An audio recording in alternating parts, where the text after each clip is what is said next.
Hi hello నమస్తే welcome to Srinivas మీకు academy channel. ఈ రోజు ఈ వీడియోలో మనం రైల్వే గ్రూప్ ఎగ్జామ్ సంబంధించినటువంటి ప్రిపరేషన్ భాగంగా గత గ్రూప్ ఎగ్జామ్ అడిగినటువంటి ప్యూర్ మ్యాథ్స్ లోని జియోమెట్రీలోని ప్రీవియస్ ఇయర్ క్వశ్చన్స్ యొక్క పార్ట్ 1 డిస్కస్ చేద్దాం. Let's get into video. Geometry మన తెలుగులో రేఖా గణితం అయితే అనడం జరుగుతుంది. సో దీని యొక్క డీటెయిల్కి వెళ్ళే ముందు మీరేందరూ ఏం చేయాలి, వీడియోని లైక్ చేసి ఛానల్ ఇంకా సబ్స్క్రైబ్ చేయకుంటే వెంటనే సబ్స్క్రైబ్ చేయండి. So this is our new channel Srinivas మీకు అకాడమీ ఛానల్. అండ్ దీంతో పాటు మన యొక్క ఛానల్ ద్వారా ప్రొవైడ్ చేసినటువంటి వీడియోస్ కి హై పాయింట్స్ అయితే ఇవ్వండి. ఈ యొక్క హై పాయింట్స్ ఇచ్చినట్లయితే మన యొక్క ఛానల్కి ఒక చిన్న బూస్టింగ్ అయితే రావడం జరుగుతుంది. ఓకేనా? అండ్ అదేవిధంగా మనం ప్రీవియస్ గా ట్రిగ్నోమెట్రీ కూడా కంప్లీట్ చేసుకున్నాం కదా, ఇక్కడ ట్రిగ్నోమెట్రీ సంబంధించినటువంటి డేటాను కూడా చెక్ చేయండి. అండ్ రైల్వే గ్రూప్ డి సంబంధించినటువంటి ప్రిపరేషన్లో భాగంగా గత గ్రూప్ డి ఎగ్జామ్ అడిగినటువంటి రీజనింగ్, జనరల్ సైన్స్ అండ్ అదేవిధంగా ఆర్థమెటిక్ సంబంధించినటువంటి ప్రీవియస్ ఇయర్ క్వశ్చన్ సంబంధించినటువంటి డీటెయిల్ డేటా అయితే ప్రొవైడ్ చేయడం జరిగింది. ఈ యొక్క టోటల్ డేటాను వీడియో డిస్క్రిప్షన్ లో ఉన్నటువంటి ఫస్ట్ లింక్ అయినటువంటి instamojo.com/శ్రీనివాస్ మీకు నుంచి అయితే గ్యాదర్ చేసుకోండి. ఈ రోజు ఈ వీడియోలో మనం కొంత కాన్సెప్ట్ ని డిస్కస్ చేద్దాం. ఆ తర్వాత కొన్ని క్వశ్చన్స్ అయితే సాల్వ్ చేద్దాం.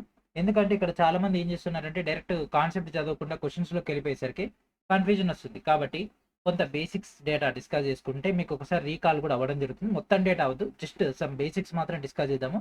ఆ తర్వాత క్వశ్చన్స్ లోకి వెళ్ళిపోదాం. Okay, so our first data. So ఈ యొక్క జియోమెట్రీలో ఫస్ట్ వచ్చేసరికి ప్రాథమికమైనటువంటి అంటే ప్రైమరీ అయినటువంటి డేటా పాయింట్ మనం తెలుగులో బిందువు అని అయితే అనడం జరుగుతుంది. ఓకేనా? బిందువు అని అయితే అనడం జరుగుతుంది. ఈ యొక్క బిందువు అంటే ఎట్లుంటది, ఎటువంటి పొడవు కానీ వెడల్పు కానీ అండ్ అదేవిధంగా వ్యాసార్థం కానీ లేనటువంటి నిర్మాణమే మనకి ఒక బిందువు. ఓకేనా? ఇది ఒక చుక్క రూపంలో అయితే ఉండడం జరుగుతుంది. అయితే ఈ యొక్క చుక్కలన్నింటినీ కూడా ఒక క్రమ పద్ధతిలో అరేంజ్ చేసి వాటన్నిటిని కనుక కలిపితే మనకు దాన్ని మనం కొల్లీనియర్ అని అండ్ అదేవిధంగా వాటిని ఎలా పడితే అలా కలిపితే దాన్ని మనం నాన్ కొల్లీనియర్ అని అయితే అనడం జరుగుతుంది. అంటే కొల్లీనియర్ పాయింట్స్ అంటే ఒక రేఖీయ చుక్కల నిర్మాణం, నాన్ కొల్లియర్ అంటే అరేఖీయమైనటువంటి అంటే ఒక రేఖ లెక్క ఉండనటువంటిది. సో ఇట్లా ఉంది కదా, సో ఇది ఇంకొకటి ఇక్కడ చుక్క ఉంటే ఇది ఇట్లా పోతుంది, ఇది ఇట్లా రావచ్చు, ఇది ఇట్లా పోవచ్చు, అట్లా. ఓకే, నెక్స్ట్ వచ్చేసరికి లైన్. సో రెండు లేదా అంతకంటే ఎక్కువ బిందువులు కనుక మనం ఒక సరళ రేఖలో కనుక కలిపినట్లయితే మనకు అక్కడ ఏర్పడేటటువంటి నిర్మాణం ఒక రేఖ లేదా దాన్ని మనం లైన్ అని అయితే అనడం జరుగుతుంది. మరి ఒక లైన్ లో మనకు కొన్ని రకాలైతే ఉంటాయి. దానిలో ప్రైమరీ వచ్చేసరికి మనకు లైన్ సెగ్మెంట్, దీన్ని మనం తెలుగులో రేఖాఖండం అని అయితే అనడం జరుగుతుంది. ఇది రెండు బిందువుల మధ్య మనకు ఫిక్స్డ్ అయి ఉంటే దాన్ని ఏమంటాం, రేఖాఖండం అనడం జరుగుతుంది. అంటే ఈ పాయింట్ నుంచి ఈ పాయింట్ వరకు మాత్రమే, యువతలకి ఎక్స్టెండ్ అవ్వదు, యువతలకి ఎక్స్టెండ్ అవ్వదు, దాన్ని రేఖాఖండం అని అంటాం. ఒకవేళ ఎక్స్టెండ్ అయితే దాన్ని మనం కిరణం అని అయితే అనడం జరుగుతుంది. కిరణం. సో ఇక్కడ ఈ యొక్క పాయింట్ నుంచి ఇది ఇటు పెరగొచ్చు, ఇది ఇటు పెరగొచ్చు. ఓకే, ఈ విధంగా కిరణాలు అయితే రావడం జరుగుతుంది. ఇవి ఎక్స్టెండ్ అవుతుంటాయి. అండ్ నెక్స్ట్ వచ్చేసరికి లైన్ లో మనకు ప్యారలల్ లైన్స్, అంటే రెండు లైన్లు కనుక ప్యారలల్ గా అంటే ఒకదానికొకటి సమాంతరంగా ఉంటే దాన్ని మనం ప్యారలల్ అని, ట్రాన్స్ఫర్స్ కనుక తీసుకుంటే ఈ యొక్క లైన్లని ఖండిస్తూ వెళ్ళేటటువంటి ఖండన రేఖలని మనం ఇక్కడ తిర్యగ్ రేఖలు అని అయితే అనడం జరుగుతుంది. ఏమంటారండి, తిర్యగ్ రేఖలు అని అయితే అనడం జరుగుతుంది. సో లైన్స్ ని కట్ చేస్తూ వెళ్ళిపోతాయి. ఓకే, వాటిని మనం ట్రాన్స్ఫర్సల్ లైన్స్ అని అంటాం, లేదా తెలుగులో తిర్యగ్ రేఖలు అంటారు. అండ్ ఈ ఖండించినటువంటి దాన్ని మనం ఖండన బిందువు, ఇక్కడ ఇది ఖండన బిందువు, ఇది ఖండన రేఖ. Next intersecting line. సో ఒక పర్టికులర్ పాయింట్ వద్ద రెండు కంటే ఎక్కువగా రేఖలు గనక ఖండించుకున్నట్లయితే దాన్ని మనం ఇంటర్సెక్టింగ్ లైన్స్ అయితే అనడం జరుగుతుంది. తెలుగులో ఏమంటారు అంటే అనుశక్త రేఖలు లేదా మిలిత రేఖలు అయితే అనడం జరుగుతుంది. సో ఇక్కడ మనకు మూడు లేదా అంతకంటే ఎక్కువ రేఖలు ఒకే బిందువు గుండా వెళ్తే వాటి మనం అనుశక్త రేఖలు లేదా మిలిత రేఖలు అయితే అనడం జరుగుతుంది. ఈ బిందువును మనం మిలిత బిందువు అని అయితే అనడం జరుగుతుంది. ఓకే, అండ్ ఈ యొక్క రేఖల్లో మళ్ళీ ఇంకొక రకం వచ్చేసరికి పర్పెండిక్యులర్ అంటే లంబ రేఖ. ఓకే, సో లంబరేఖ. సో ఒక రేఖకి ఇంకొక రేఖ అనేది 90 డిగ్రీల కోణంలో కనుక వెళ్తున్నట్లయితే దాన్ని మనం లంబరేఖ అని అయితే అనడం జరుగుతుంది. సో ఇవన్నీ కూడా రేఖలకు సంబంధించింది. అండ్ నెక్స్ట్ వచ్చేసరికి మన యొక్క మెయిన్ కాన్సెప్ట్ ఎగ్జామ్ లో ఎక్కువగా అడిగేది ఈ యొక్క యాంగిల్స్ గురించి. సో ఈ యొక్క యాంగిల్స్ లో మనకు వచ్చేసరికి యాంగిల్ యొక్క స్ట్రక్చర్. సో రెండు రేఖలు కనుక కలిసినట్లయితే ఆ రెండు రేఖల మధ్య ఉండేటటువంటి యాంగిల్ ని మనం ఇక్కడ ఈ యొక్క కోణంగా తీసుకోవడం జరుగుతుంది. ఓకేనా? సో ఇక ఒకే ఒక తొలి బిందువును మనకి ఇక్కడ ఉమ్మడి బిందువుగా కలిగినటువంటి రెండు కిరణాల యొక్క సమ్మేళనాన్ని మనం ఇక్కడ కోణం అని అంటాం. సో ఇక్కడ రెండు కిరణాలకు సంబంధించినటువంటి ఉమ్మడి బిందువు నుంచి ఏర్పడేటటువంటి ఆ యొక్క సమ్మేళనాన్ని మనం ఇక్కడ కోణంగా తీసుకుంటాం. ఇది ఒక భుజము, ఇది ఒక భుజంగా తీసుకోవడం జరుగుతుంది, ఇది ఒక మూల. ఓకే, అండ్ నెక్స్ట్ వచ్చేసరికి దీనికి సంబంధించినటువంటి angles, types of angles. So ఇక కోణాలకు సంబంధించినటువంటి డేటా కనుక తీసుకుంటే ఎక్యూట్ యాంగిల్ కనుక తీసుకుంటే 90 కంటే తక్కువగా ఉండడం జరుగుతుంది, లేదా 0 నుంచి 90 మధ్యలో ఉంటే దాన్ని మనం లఘు కోణం అని అయితే అనడం జరుగుతుంది. ఓకే, 0 నుంచి 90 మధ్యలో ఉంటే దాన్ని మనం లఘు కోణం అని అంటాం. రైట్ యాంగిల్ అంటే లంబ కోణం అని అయితే అనడం జరుగుతుంది, లంబ కోణం. అబ్ట్యూస్ యాంగిల్ అంటే అధిక కోణం అని అయితే అనడం జరుగుతుంది, అధిక కోణం. అండ్ నెక్స్ట్ స్ట్రైట్ యాంగిల్ అంటే సరళ కోణం. అండ్ నెక్స్ట్ రిఫ్లెక్స్ యాంగిల్ అంటే పరావర్తనం. అండ్ నెక్స్ట్ మనకు కంప్లీట్ అంటే సంపూర్ణం. ఓకే, సో ఇక్కడ అక్యూట్ యాంగిల్ కనుక తీసుకుంటే 0 నుంచి 90 మధ్యలో ఉండడం జరుగుతుంది. రైట్ యాంగిల్ కనుక తీసుకుంటే కరెక్ట్ 90 డిగ్రీ యాంగిల్ అయితే ఉండడం జరుగుతుంది. అప్ట్యూస్ యాంగిల్ అంటే 90 నుంచి 180 మధ్యలో ఉంటే దాన్ని మనం అప్ట్యూస్ అని అంటాం. అంటే దాన్ని మనం అధిక కోణం అనడం జరుగుతుంది. కరెక్ట్‌గా 180 డిగ్రీస్ గనుక ఉంటే దాన్ని మనం సరళ కోణం అని అయితే అనడం జరుగుతుంది. లేదా స్ట్రెయిట్ యాంగిల్. ఒకవేళ 180 కంటే ఎక్కువగా ఉన్నట్లయితే దాన్ని మనం పరావర్తన కోణం అని అయితే అనడం జరుగుతుంది. దాన్ని మనం రిఫ్లెక్స్ యాంగిల్ అని కూడా అంటాం. అండ్ అదేవిధంగా ఎక్కడ స్టార్ట్ చేసినా మళ్ళీ అక్కడికి వస్తే దాన్ని మనం సంపూర్ణ కోణం అని అయితే అనడం జరుగుతుంది. లేదా అది ఎక్కడ స్టార్ట్ చేసినా దాన్ని ఉంటే దాన్ని మనం శూన్య కోణం అని కూడా అనడం జరుగుతుంది. Okay. And next complementary and supplementary angle. So complementary కనుక తీసుకుంటే 2 కోణాలు మొత్తం కనుక 90 అయితే దాన్ని మనం కాంప్లిమెంటరీ అంటాం. లేదా దీన్ని మనం తెలుగులో పూరక కోణాలు అని అయితే అనడం జరుగుతుంది. అండ్ సప్లిమెంటరీ అంటే సంపూరక కోణాలు అని అయితే అనడం జరుగుతుంది. సో 2 కోణాల మొత్తం కనుక 180 అయినట్లయితే, సో ఇది చూడండి, ఈ 2 కోణాల మొత్తం 180, ఈ 2 కోణాల మొత్తం 180, ఈ 2 కోణాలు తీసుకున్న 180, ఈ 2 కోణాలు తీసుకున్న 180, మరి ఇట్లా తీసుకుంటే 180, ఇట్లా తీసుకున్నా 180, ఎట్లా తీసుకున్నా సరే. అంటే సార్ ఇక్కడ నేను 4, 2 తీసుకుంటా, 1, 3 తీసుకుంటా, అట్లా కుదరదు. పక్క పక్కన ఉండేటటువంటి డేటా కదా. సో ఇది దీని పక్కనే ఉంది కదా, అవునా, ఇది దీని పక్కనే ఉంది. 5, 6 తీసుకోండి, లేదంటే 6, 7 తీసుకోండి, లేదంటే 7, 8 తీసుకోండి, లేకపోతే 5, 8 తీసుకోండి. ఏది తీసుకున్నా సరే ఆ 2 కోణాల మొత్తం ఎంత 180గా రావడం జరుగుతుంది. దాన్ని మనం సప్లిమెంటరీ యాంగిల్స్ అని అంటాం. ఇక్కడ ఏ డేటా తీసుకున్నా సరే మనకు 90 వస్తుంది. దాన్ని మనం పూరక కోణం అనేది అనడం జరుగుతుంది. ఇవి క్వశ్చన్ సాల్వ్ చేసేటప్పుడు చాలా చాలా ఇంపార్టెంట్ అవ్వడం జరుగుతుంది. ఓకే. అండ్ నెక్స్ట్ ఇప్పుడు మనం త్రిభుజాలకు వెళ్ళిపోదాం. ఎందుకంటే త్రిభుజాలు అనేవి కోణాల నుంచి ఏర్పడతాయి కదా, భుజాలు కోణాల యొక్క డేటా తోటి. సో ఇక్కడ 3 కోణాల యొక్క మిళితం లేదా 3 భుజాల యొక్క మిళితమే మనకి ఇక్కడ త్రిభుజంగా ఏర్పడడం జరుగుతుంది. 3 భుజాల యొక్క కలయిక ఇక్కడ త్రిభుజంగా ఏర్పడడం జరుగుతుంది. సో త్రిభుజంలో కూడా మనకు మేజర్గా according to the exam point of view మనకు 3 భుజాల యొక్క వరుసల లేకపోతే 3 కోణాల యొక్క డేటా ప్రకారంగా మనకి ఇక్కడ రావడం జరుగుతుంది. సో ఫస్ట్ మనం కోణాలకు సంబంధించి చూద్దాం. బై యాంగిల్ అంటే కోణాలు. ఇక్కడ అక్యూట్ యాంగిల్ అంటే ఇక్కడ 3 కోణాల్లో కూడా ప్రతి కోణం కూడా 90 కంటే తక్కువగా ఉంటుంది మనం అక్యూట్ ట్రయాంగిల్ అని. రైట్ యాంగిల్ ట్రయాంగిల్ అంటే ఒకటి మనకు 90గా ఉంటూ మనకి ఇక్కడ ఈ యొక్క యాంగిల్ ఫామ్ అయితే దాన్ని మనం రైట్ యాంగిల్ ట్రయాంగిల్ అంటే లంబకోణం అనడం జరుగుతుంది. ఇంకోటి వచ్చేసరికి అప్ట్యూస్ ట్రయాంగిల్ లో ఒక కోణం అనేది 90 కంటే ఎక్కువగా ఉంటే, అంటే 90 కంటే ఎక్కువగా ఉంటే దాన్ని మనం అప్ట్యూస్ ట్రయాంగిల్ అని అంటాం. దీంట్లో ఒకటి అనేది 90 కంటే ఎక్కువగా ఉంటుంది. ఇదంతా ఎందుకు సార్ మాకంటే ఇవే వస్తాయి ఎగ్జామ్లో, వేరే ఏం రావు. ఈ బేసిక్స్ వస్తేనే మీకు ఫర్దర్గా అర్థమవుతాయి. ఇవి రాకుండా మీకు ఏ కాన్సెప్ట్ రాదు. అండ్ నెక్స్ట్ వచ్చేసరికి భుజాలు. ఓకేనా, భుజాలు అంటే మీ చేతుల పైన ఉండేటటువంటి భుజాలు కాదండి. త్రిభుజానికి కూడా 3 భుజాలు అయితే ఉన్నాయి. ఆ భుజాల గురించి మాట్లాడదాం. ఫస్ట్ వచ్చేసరికి స్కేలాన్ అంటే ఏంటిదంటే తెలుగులో విషమ బాహు అనడం జరుగుతుంది. విషమ బాహు. ఓకే, విషమ బాహు త్రిభుజంలో ఏ భుజం యొక్క కొలత కూడా మరొక భుజం యొక్క కొలతతో సమానంగా ఉండదు. 3 భుజాల యొక్క కొలతలు కూడా వేరువేరుగా ఉంటుంది. దాన్ని మనం విషమ బాహు అని అనటం లేదా స్కేల్ అని అనడం జరుగుతుంది. అండ్ నెక్స్ట్ వచ్చేసరికి ఐసో స్కేల్స్ అంటే ఒక త్రిభుజంలోని 2 భుజాల యొక్క కొలతలు సమానంగా ఉంటే దాన్ని మనం సమద్విబాహు త్రిభుజం అనడం జరుగుతుంది. సమద్విబాహు త్రిభుజం అని అయితే అనడం జరుగుతుంది. అంటే సమానం, ద్వి అంటే 2, అంటే 2 భుజాలు సమానంగా ఉండేటటువంటి. ఓకే. అండ్ నెక్స్ట్ వచ్చేసరికి సమబాహు. ఓకే, 3 భుజాలు కూడా సమానంగా ఉండేటటువంటి వాటిని మనం సమబాహు త్రిభుజం అని అయితే అనడం జరుగుతుంది. ఇక్కడ దీని యొక్క కోణం, దీని యొక్క కోణం సమానంగా ఉంటుంది. దీని యొక్క కొలత సమానంగా ఉంటుంది. ఇది మనకు త్రిభుజాలకు సంబంధించి బేసిక్ స్ట్రక్చర్. ఇంక ఇప్పుడు మనం ఇన్ డీటెయిల్కి వెళ్ళిపోదాము. అండ్ నెక్స్ట్ క్యాలిక్యులేషన్ పార్ట్ కదా. త్రిభుజాలు ఒకటి రూపం చూస్తే సరిపోదు. ఎగ్జామ్లో వాడేమంటాడు, ఇది అటు ఉంటే అది ఇటు ఉంటే ఎటేటో ఉంటే దానికి ఆన్సర్ చెప్పంటాడు. మరి అదంతా ఎటేటో ఉంటే ఆన్సర్ చేయాలంటే ఫస్ట్ వాటికి సంబంధించి కొలతలు తెలవాలి కదా. అందుకే డైరెక్ట్ మనం ఇక్కడ తీసుకొని రావడం జరిగింది.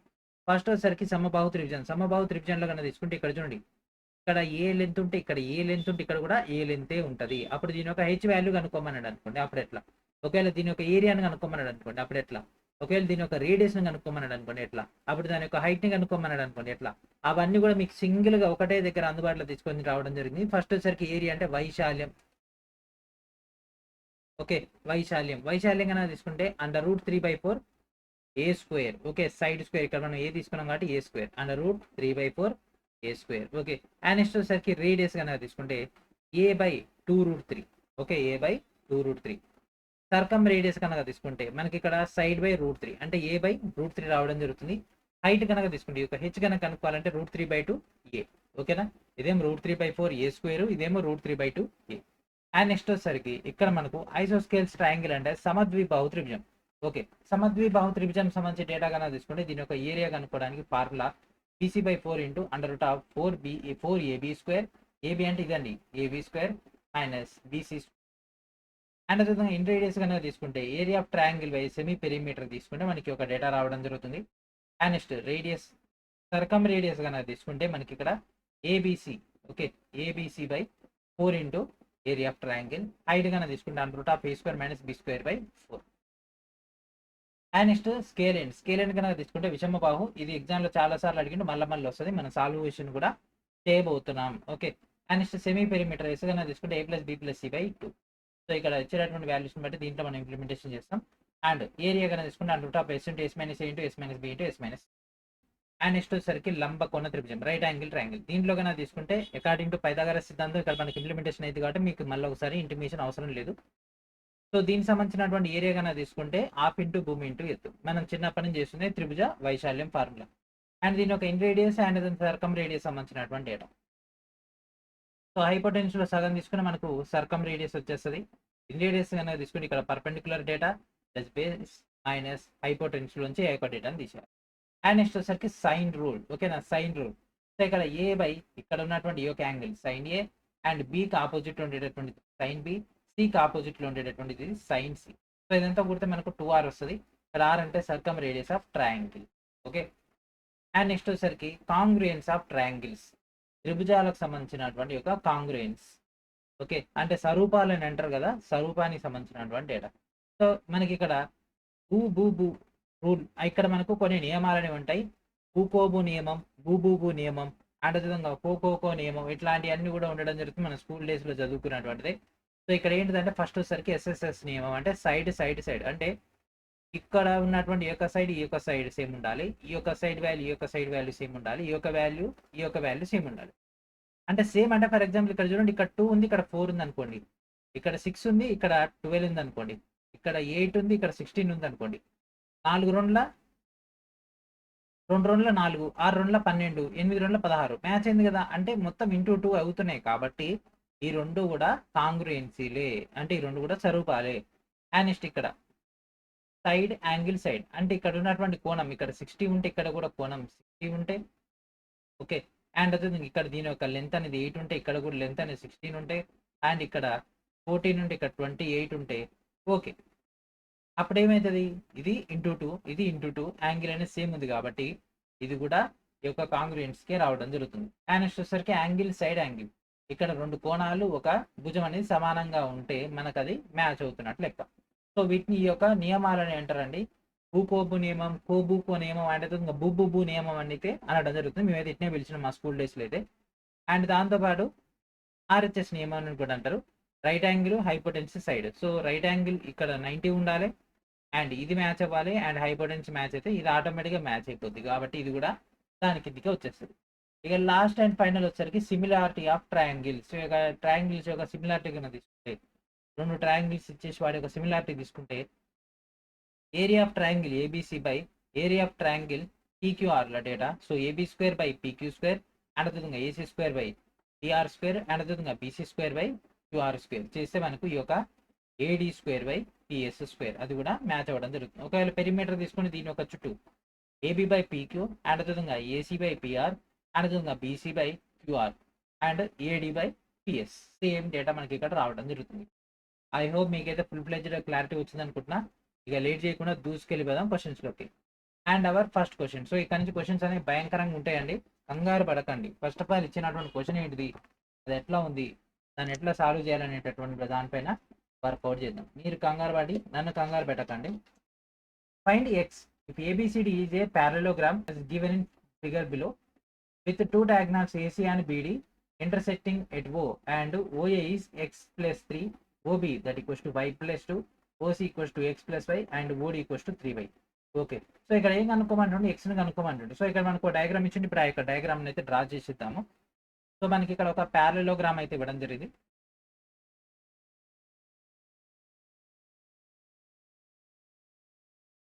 ఓకే,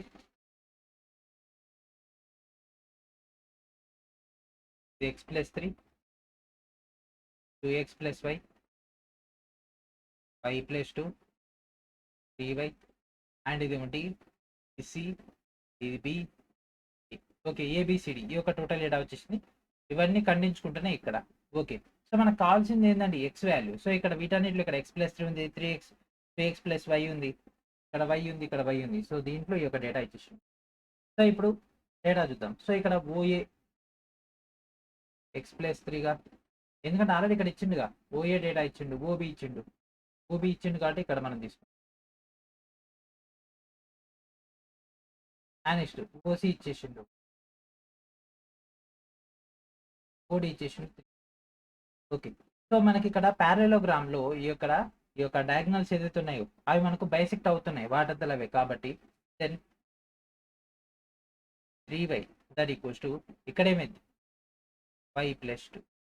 సో దీనిలోంచి y లోంచి ఇక్కడ y పోతే 2y that equals to 2, y value 1. Okay y value వచ్చేసింది. సో మనకు కావాల్సింది ఏంది యాక్చువల్గా ఎక్స్ వాల్యూ. సో ఇప్పుడు x+3 ఏదైతే ఉందో x+3ని ఇక్కడ 2x+y, x+3 that equals to 2x+y. So X ఉంది, y వాల్యూ ఉంది, y వాల్యూ దాంట్లో ప్రదర్శి y వాల్యూని తీసుకెళ్ళి ఇక్కడ పడేద్దాం, ఇక్కడ ఉంది కదా x+3 that equals to 2x+1. So ఇక్కడ 3 ఇది పోతే మైనస్ అయింది. సో 2x అంటే x దట్ ఈక్వల్స్ టు ఇది అవతలికి వెళ్ళిపోతే ఏమైందండి 2 అవుతుంది కదా, ఎందుకంటే 3లోంచి 1 పోతే 2. సో x ఈక్వల్స్ టు 2 కావాల్సింది ఎక్స్ వాల్యూ ఎంత 2. సో ఇక్కడ మనం ఎప్పుడైనా సరే ఖండించుకుంటున్నాయి కాబట్టి ఇక్కడ మనకి ఇవి కర్ణాలు ఓ వద్ద ఖండించుకుంటున్నాయి కాబట్టి వాటి మనం ఇక్కడ డైరెక్ట్గా ఈ యొక్క డయాగ్నల్స్ని బైసెక్ట్ చేసేస్తున్నాం. ఓకేనా. సో ఇక్కడ మనం ఈ యొక్క ఉన్నటువంటి యొక్క 3y డేటా అండ్ ఈ యొక్క డేటా అండ్ ఈ యొక్క డేటా ఈ యొక్క data. Okay. Next in triangle ABC, if angle A equals to 40 and angle B equals to 70, then find the measure of exterior angle A. Okay. So ఇక్కడ మనకు ఒక త్రిభుజం అయితే ఉండడం జరిగిందంట. అయితే దాంట్లో ఏ 40 అంట, బి 70 అయితే ఏ యొక్క బాహ్య కోణాన్ని కనిపెట్టమంట. ఇది అవసరం కూడా లేదు, సింపుల్ అండి. ఎప్పుడైనా సరే ఇందాక మనం ఏం డిస్కస్ చేసుకున్నాం, ఒక కోణం తీసుకుంటే దానికి ఆటోమేటిక్గా దాని యొక్క ఎడిషనల్ కోణం ఏమొస్తుందండి, మొత్తం కలిపితే 180 కదా, ఇది ఆల్రెడీ 40, 180లో 40 పోతే ఎంత 140. సో ఆన్సర్ ఏంటిది ఇదే. మరి మొత్తం స్ట్రక్చర్ డ్రా చేయండి సార్ అంటే మొత్తం స్ట్రక్చర్ డ్రా చేస్తే ఇది ఏ అనుకుందాం, ఇది బి అనుకుందాం, ఇది సి అనుకుందాం, ఇది 70. సో మరి ఈడ ఎంత వస్తుంది మీరు కనిపెట్టి ఆన్సర్ చేయండి. ఓకే. సో మొత్తం లోపల 180 రావాలి, ఆల్రెడీ 70 పోయిందంటే 110, 110లోంచి ఇంకో 40 కూడా పోతే ఇంకేమొస్తుంది. Okay. In the given figure angle ABC that equals to angle ABD, triangle CAB that implies triangle ఏమవుతుంది, ఈ కింద వాటిలో ఏదవుతుంది. ఓకేనా. సో ఇక్కడ చూడండి ఏబిసి అనేది ఏబిడి అంట, ఏబిసి అనేది ఏబిడి అంట. ఓకే. సో ఇక్కడ చూడండి సిఏబి ఈ స్ట్రక్చర్ అనేది ఈ కింద వాటిలో ఏది సెట్ అవుతుంది. సో ఒకసారి చూడండి, వాడు ముందే చెప్పిండు కదా క్వశ్చన్లో ఏబిసి ఈక్వల్స్ టు ఏబిడి అన్నాడు.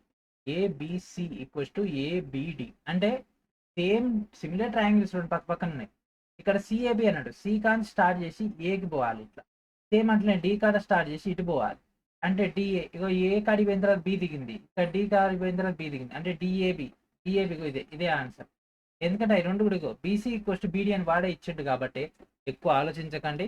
ఇచ్చినటువంటి డయాగ్రామ్ లో ఉన్నటువంటి డేటా ప్రకారం చూస్తే option B is our perfect answer. And next then 2 transversals intersect 3 parallel lines and the ratio of the intercept formed by the first transversal is least 4, then find the ratio of the intercepts formed by the second transversal. ఓకేనా. 3 సమాంతర రేఖలను గనక 2 తిర్యక రేఖలు ఖండించినప్పుడు మరియు మొదటి తిర్యక రేఖ ఏర్పరిచిన అంతర కండరాల నిష్పత్తి 3:4లో ఉన్నప్పుడు రెండవ తిర్యక రేఖ ఏర్పరిచినటువంటి అంతర కండరాల యొక్క నిష్పత్తి. సో ఇక్కడ ఒకసారి అబ్జర్వ్ చేయండి, సింపుల్ లాజిక్ అండి. ఇక్కడ ఏమన్నాడు 3 సమాంతర రేఖలు అన్నాడు. ఓకే, 3 సమాంతర రేఖలు అవునా. సో 2 తిర్యక రేఖలు ఖండించినాయంట, మొదటిది ఈ రేంజ్ లో ఉందంట, మరి రెండోది ఎట్లా ఏర్పడుతుంది అంటే సిమిలర్ గా అదే ఏర్పడుతుంది. ఇంకేం ఏర్పడుతుంది, ఒకటి ఇట్లా కట్ అయింది, ఇంకోటి ఇట్లా కట్ అయింది అనుకోండి. ఈ రెండు కూడా దీనికి సంబంధించిన డేటా ఇచ్చింది, రిలేషన్ ఏమి ఇవ్వలేదు కాబట్టి ఇది ఎట్లయితే 3:4 ఉంది అది కూడా 3:4 రావడం జరుగుతుంది. సో ఇది ఫస్ట్ అనుకుందాం, ఇది బి ఇది సి అనుకుంటే సేమ్ అట్లనే ఇది ఎమ్ ఇది ఎన్ ఇది ఓ అనుకుంటే ఇది 3:4లో వస్తే సో ఇది కూడా అంతే సేమ్ అంతే. So AB equals to MN అవుతుంది, బీసీ ఈక్వల్స్ టు ఎన్ఓ అవుతుంది. సో సేమ్ అంతే మనకు 3:4 అవుతుంది. సో ఆప్షన్ ఏంటిది, option C is our answer. In the adjoining figure line is parallel to M. Okay, అయితే what is the value of 2x plus Y? So ఇక్కడ 2x plus y value కనుక పెట్టండి. ఇక్కడ ఈ యొక్క యాంగిల్ కావాలి, ఇక్కడ ఈ యొక్క యాంగిల్ కావాలి. ఇది రావాలి అంటే నేను అందుకే మీకు ముందుగానే ఆ యొక్క తిర్యక రేఖల గురించి చెప్పింది. సో మనకు తెలుసు రెండు కోణాలు పక్కన ఉన్నప్పుడు వాటి యొక్క మొత్తం ఎంత అండి? మొత్తం ఎంత ఓలో 180 కదా. సో ఈ యొక్క స్ట్రక్చర్ తీసుకుంటే సో ఇది ఆల్రెడీ 105, ఇక్కడ ఇంకెంత అయితే 180 అవుతుంది. 180 నుంచి 105 పోతే ఎంత? 75. So X value 75. So 2 into 75 ఆయన ప్లస్ ఉందా? ప్లస్ వై వాల్యూ కావాలి. సో ఇక్కడ చూడండి, ఇది 60 అయినప్పుడు ఆటోమేటిక్ ఇదేమిది? ఇది కూడా 60 అవుతుంది. ఇది 60 అయినప్పుడు ఇది ఎంత అవుతుందండి? మొత్తం 180లో ఇది ఆల్రెడీ 60 అయితే ఇది ఎంత అవుతుంది? 120 అవుతుంది. 180లోంచి 60 పోతే 120 కాబట్టి ఇక్కడ 120. ఆన్సర్ ఎంత చెప్పండి? 270. ఆప్షన్ ఏంటిదండి? Option B is our answer. School డేస్లో ఎవరైతే మ్యాథ్స్ పైన పర్ఫెక్ట్ కమాండింగ్గా వింటారో, మంచి స్కోర్ తెచ్చుకుంటారో వాళ్ళకు డెడ్ ఈజీ క్వశ్చన్స్ ఇవన్నీ. అప్పుడు చదవకుండా టైం పాస్ చేస్తే మాత్రం ఇది ఏమీ అర్థం కాదు. ఎందుకంటే ప్రజెంట్ మనం ఉన్నది కాంపిటేటివ్ ఫీల్డ్లో కాబట్టి స్లోగా చెప్పేటట్లేదు. కాన్సెప్ట్ డీటెయిల్గా డిస్కస్ చేద్దామంటే అంత ఓపిక అందరికీ ఉండదు. ఎందుకంటే కొంతమంది సబ్జెక్ట్ వచ్చు కాబట్టి వాళ్ళకి బోరింగ్ అనిపిస్తుంది ఇదంతా ఎందుకు అని. కానీ వాళ్ళకి అసలు ఎందుకు వచ్చింది అనేది కూడా అర్థం కాదు. ఓకే, కాబట్టి మీకు ఆల్రెడీ ప్రీవియస్గానే ఈ యొక్క జియోమెట్రీ సంబంధించి థియరీ క్లాస్ ఇచ్చిన, ఒకసారి వెళ్ళి ఆ క్లాస్ మొత్తం చూసి రండి. చూసి వస్తే మీకు అర్థమవుతుంది. And next, if two parallel lines are intersected by a transversal then which of the options below is not necessarily correct? రెండు సమాంతర రేఖలు ఒక తిర్యక రేఖ ద్వారా ఖండించబడితే ఈ కింద ఇవ్వబడినటువంటి ఎంపికలు ఏది తప్పనిసరిగా సరైంది కాదు అని అడిగింది. ఓకే, మరి ఒక రెండు సమాంతర రేఖలు తీసుకున్నామండి, ఒక తిర్యక రేఖ ద్వారా దాన్ని అయితే ఖండించడము. ఓకే, అయితే ఇప్పుడు మనం చూద్దాం. The pair of vertically opposite angles have same measure. Okay, so ఇక్కడ ఏదైతే యాంగిల్ ఉంటుందో ఇక్కడ కూడా అదే యాంగిల్ ఉంటుంది, ఎందుకంటే రెండు కూడా ప్యారల్ కాబట్టి. అండ్ ఇక్కడ కూడా సేమ్ యాంగిల్ అయితే ఉంటుంది. అండ్ దాంతోపాటు ఇక్కడ ఏదైతే యాంగిల్ ఉంటుందో సేమ్ యాంగిల్ ఇక్కడ కూడా వచ్చేస్తుంది. వర్టికల్గా ఆపోజిట్గా ఉన్నటువంటి ఈ యొక్క యాంగిల్స్లో మనకు సేమ్ మెజర్మెంట్ అయితే ఉంటుంది. ఎస్, ఇది కరెక్టే. A pair of alternate interior angles have the same measure. Yes, ప్రత్యామ్నాయంగా ఉండేటటువంటి యొక్క అంతర కోణాలు ఏదైతే ఉన్నాయో అవి ఒకే కొలతను కలిగి ఉంటాయి. ఎస్, సాదృశ్య జతలు కూడా ఒకే కొలతను కలిగి ఉంటాయి. ఎస్, ఇది కూడా కరెక్టే. 1 2 3 4 5 6 7 8 అట్లా అందులో మనకు బాహ్య కోణాలు, అంతర కోణాలు, ఎదురెదురు కోణాలు అట్లా అవన్నీ కూడా మీకు అర్థమైంది. And next, A pair of interior angles on the same side of the transfer of the same measure. So మనకి ఇక్కడ ఇంటీరియర్ ఉండేటటువంటి యాంగిల్స్, సో 3 6 కానీ 4 5 కానీ 3 4 కానీ 5 6 కానీ వాటికి ఒకే కొలత ఉంటుందా అంటే ఉండదు. వాటికి ఒకే కొలత ఉంటుందా అంటే ఉండదు. సో ఇక్కడ చూడండి, ఒకటికి ఏదైతే కొలత ఉంటుందో అది 3కు ఉంటుంది. అండ్ దాంతోపాటు 5కి ఏదైతే కొలత ఉంటుందో అది 7కు ఉంటుంది. సో 3కి ఏదైతే కొలత ఉంటుందో ఆ కొలత 6కి ఉండదు. ఎందుకంటే మొత్తం కలిపితే 180 రావాలి. ఇక్కడ ఏదైతే ఉంటుందో దాని నుంచి 180 తీస్తే మిగిలింది ఇది వస్తుంది. అంటిల్ అండ్ అన్లెస్ ఇది 90 అయితే తప్ప ఇది సేమ్ రాదు. సో ఇక తిర్యక రేఖల్లో 90 అనేది పాసిబిలిటీ ఉండదు. అంటే మెజారిటీ ఉండొచ్చు, కాకపోతే మనకి ఇక్కడ కాన్సెప్ట్ లేదు కాబట్టి అవ్వదు. కాబట్టి ఇదే రాంగ్ అంటే ఇదే రాంగ్. ఏది రాంగ్ అంటే option D is our answer. Option D అనేది రాంగ్. ఒకే వైపున ఉన్నటువంటి అంతర కోణాలు కదా, ఇక్కడ 4 5 ఒకే సైడ్ ఉన్నాయి, 3 6 ఒకే సైడ్ ఉన్నాయి, కాబట్టి ఇదే answer. In the given figure AB parallel QP and AB అనేది ఎక్స్ అంట. ఓకే, ఏబి అనేది ఎక్స్ అంట, ఈక్యూ అనేది ఏమో ఎక్స్ ప్లస్ 10 అంట, ఆర్బి వచ్చేసరికి x/2 అయితే బీపీ అనేది x+1 అయితే పీక్యూ వాల్యూని కనుక్కోమంటుండు. ఓకే, సో ఈ యొక్క డేటాని కనిపెట్టమంటుండు. x+10. సో దాన్ని కనిపెట్టాలి అంటే ఇక్కడ ఏ పద్ధతిని ఉపయోగిద్దాం మీరు కూడా ఆలోచించండి, ఏమైనా సొల్యూషన్ ఉందా. సో ఇది చూడండి, చిన్న ట్రయాంగిల్ బై పెద్ద ట్రయాంగిల్. చిన్న ట్రయాంగిల్ ఏంటిది? x/2 బై పెద్దది ఏంటిది?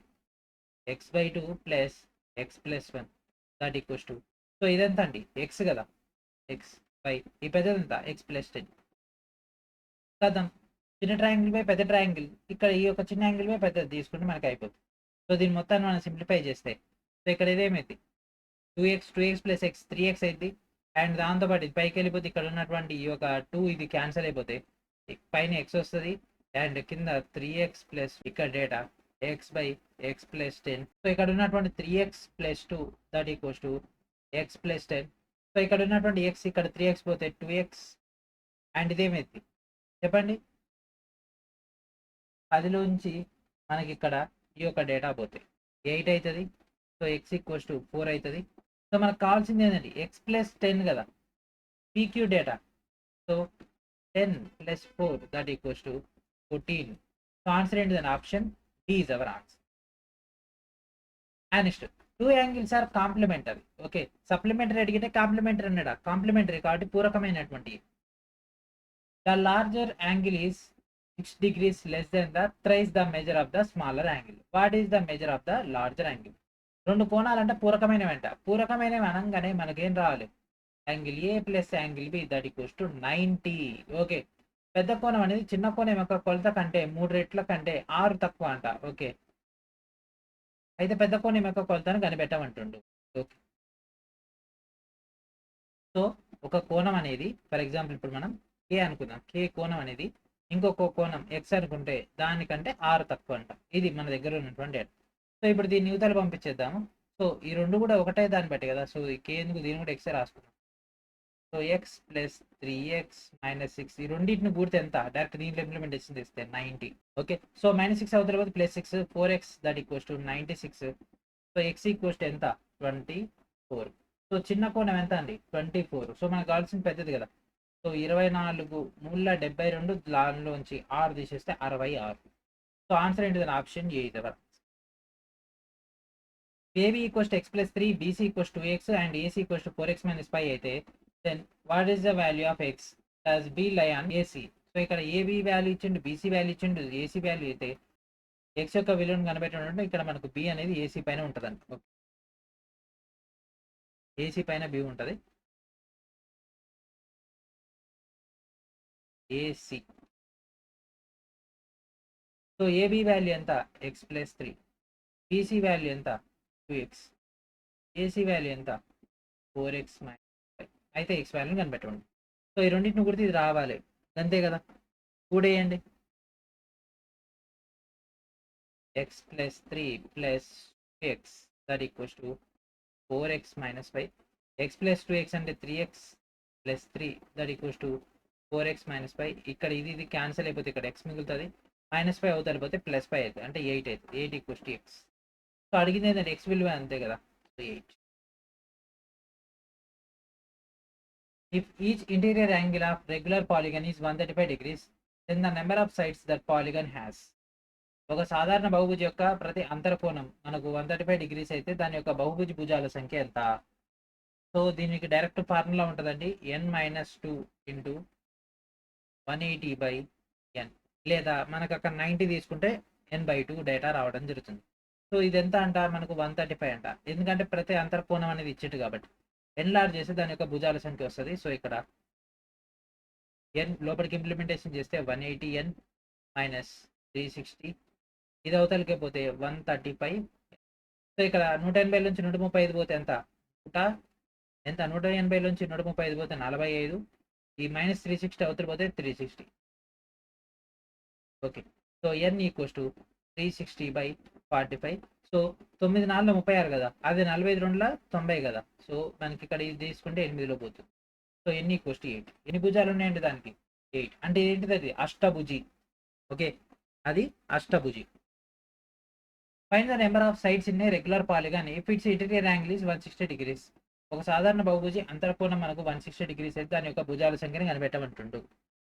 ఓకే, సో మనకు 160 అంట, సేమ్ ఇందాక చేసినటువంటిది formula n-2 into 180/n that equals to 160.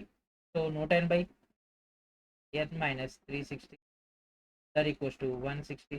So 160 ఇక్కడ ఇది పోతే 20 అవతల పోతే 20n that equals to 360. So 0 పోద్ది, 8 1 2 1 2 18. సో n వాల్యూ ఎంత 18. Option D is hour.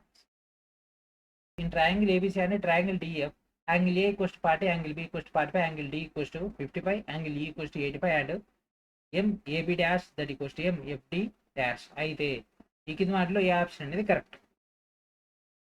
Okay, so ఇప్పుడు మనం రెండు త్రిభుజాలు వాటిని డ్రా చేయాల్సి అయితే ఉంటుంది, లేదంటే సింపుల్గా చేసేదాన్ని లేటి. సో ఏ వాల్యూ ఇచ్చిండు ట్రయాంగిల్ ఏబిసి అన్నాడు, అండ్ డేటాలు కూడా డైరెక్ట్ ఇచ్చేసింది కదా, ఏబి ఈక్వల్స్ టు ఎఫ్డి అన్నాడు. ఏబి ఎఫ్డి ఉందా లేదు, ఏబి ఎఫ్డి ఉందా లేదు, ఏబి ఎఫ్డి ఉందా? లేదు. ఏబి ఎఫ్డి ఇగో ఇది అంతే. అసలు దీని సొల్యూషన్ కూడా అవసరం లేదు. ఇచ్చినటువంటి ఆప్షన్స్లో according to the data. So ఈ రెండు సిమిలర్గా ఉంటాయని వాడే ఇచ్చిండు కదా. M of AB bar equals to M of FD bar. So ఈ రెండు సమానంగా ఉంటాయని వాడే ఇచ్చిండు కాబట్టి ఈ రెండు సమానంగా ఉన్నాయి కాబట్టి ఈ రెండు రాసి. The diagonal of a quadrilateral is 32 meters long and its two offsets are 6 meter and 10 meter long. The area of quadrilateral is ఒక చతుర్భుజం యొక్క కర్ణం 32 మీటర్ల పొడవు ఉందంట అండ్ దాని యొక్క రెండు ఎదుటి శీర్షాలు 6 మీటర్లు 10 మీటర్ల పొడవు ఉంటాయి. చతుర్భుజం యొక్క వైశాల్యం ఏమిటి?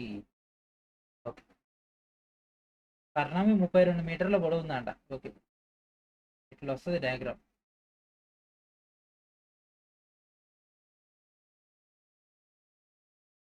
ఒకటేమో 6, ఒకటేమో 10.